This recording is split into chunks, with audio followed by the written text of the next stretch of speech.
Assalamualaikum warahmatullahi wabarakatuh.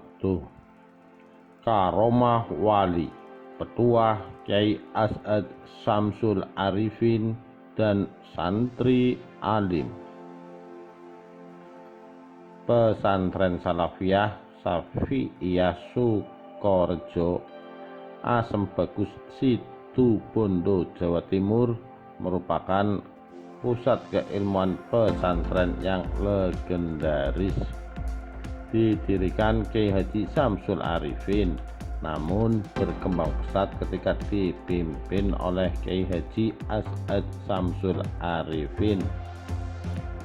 Kyai As'ad Syamsul Arifin adalah santri Syekhuna Khalil Bangkalan yang menjadi perantara dan inisiator berdirinya Nahdlatul Ulama ketika mengantarkan tasbih kepada Hadroh Syekh Kyai Haji Hasyim Asy'ari di Tebu Ireng, Jombang. Kini pesantren tersebut diasuh Kyai Haji Ahmad Azaim Ibrahim dan setiap tahun menggelar haul masyayikh dan haul Kyai Haji As'ad Syamsul Arifin.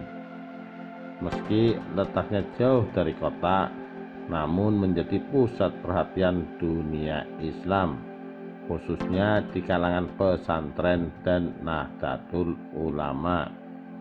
Konon ada santri yang ingin mondok ke pesantren Salafiyah Syafi'iyah Sukorejo, Asem Bagus, Situbondo, Jawa Timur karena tertarik pada petuah Kyai Haji As'ad Syamsul Arifin.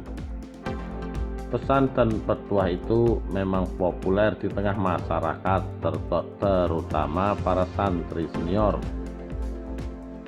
Yang sering disampaikan oleh Kyai As'ad adalah, santri saya yang mondok selama 4 tahun tidak pernah pulang sama sekali dan taat aturan pesantren, maka saya jamin pasti alim. Namun dalam pikirannya, mana mungkin dia bisa alim hanya ditempuh 4 tahun, karena dia merangkap sekolah umum SMA di sore hari. Akhirnya dia ingin berhenti sekolah umum, ingin fokus madrasah diniyah dan kitab kuning, karena kemungkinan yang dimaksud Kyai As'ad itu seperti santri dulu yang hanya fokus pada kitab saja. Namun sayang orang tuanya tidak memberi izin untuk berhenti sekolah umum. Tentunya hal ini membuat tambah bingung, walaupun tetap rajin mengaji kitab kuning.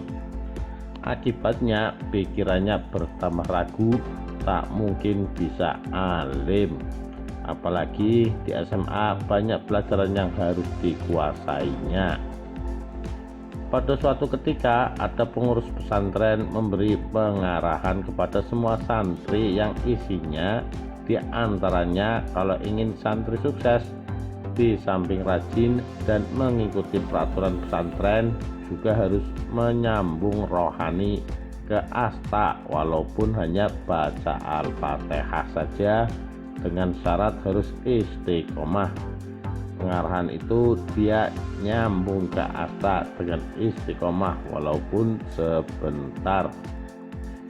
Singkat cerita, setelah mondok hampir genap 4 tahun tidak pulang ke rumahnya, dan dia bertanya dalam hatinya, saya sudah hampir genap 4 tahun kok tidak ada tanda-tanda alim.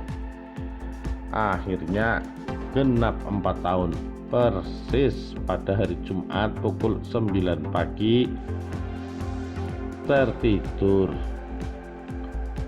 di kamarnya dan bermimpi bertemu Nabi Khidir alaihissalam bergamis hijau di pintu gerbang timur pesantren dan mencium tangannya.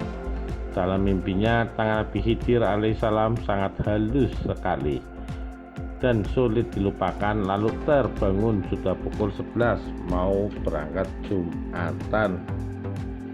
Setelah dia merasa sejuk pikirannya, seakan ada hijab yang terbuka dalam keilmuan setelah bermimpi tersebut.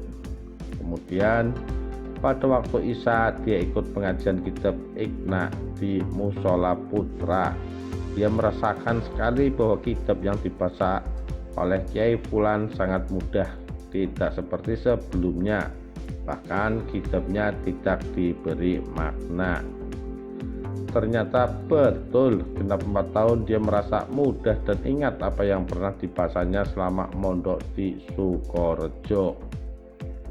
Hal ini jelas merupakan kebenaran yang nyata yang mungkin sulit dinalar akal. Karena itu jelas bahwa pesan dan petuah Kiai Haji As'ad Syamsul Arifin ini bukan tahayul dan khurafat, tetapi sebuah fakta real yang disebut dengan kebenaran mistik atau epistemologi irfani yang tidak dimiliki oleh peradaban barat. Tutur Nawawi Tabrani sang sahibul cerita ini.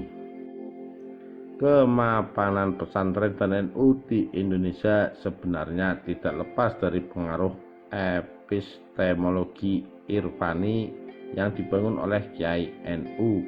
Karena itu ulama sufi mengatakan, dikisahkan Nawawi Tabrani di Situbondo.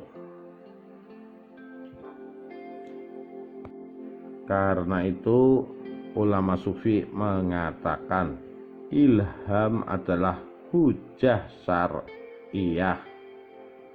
Demikian, terima kasih, semoga bermanfaat. Wassalamualaikum warahmatullahi wabarakatuh.